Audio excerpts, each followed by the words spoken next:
hello my lovely viewers welcome back to my mini blog আজি randomly মানে ভাবিলোঁ যে ভিডিঅ' এটা শ্বুট কৰোঁ তো সেইকাৰণে ভিডিঅ' কৰিবলৈ ল'লোঁ আৰু ইভিনিং টাইম হৈছে এইখিনি সময়ত অফিচৰ পৰা অহাৰ পিছত ইটো সিটো খোৱা যায় খাব মন যায় ভোক লাগি আহে তো ভাবিলোঁ এইখিনি সময়ত কি খালোঁ কি কৰিলোঁ তাকে দেখুৱাওঁ একদম ৰাতিলৈকে আৰু কি খালোঁ কি বোলো ঠিক আছে তেনেহ'লে আপোনালোকে ভিডিঅ'টো চাই থাকিব প্ৰথমে খাবলৈ লৈছোঁ গাখীৰ চাহ আৰু আলু চপ মায়ে ঘৰতে বনাইছিলে তাকে এতিয়া খাওঁ আৰু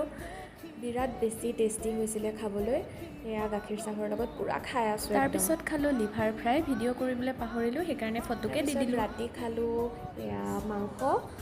পোলাও এনেকৈ খালোঁ সেয়াও মায়ে বনাইছিলে মই কাটি কুটি দিছিলোঁ আৰু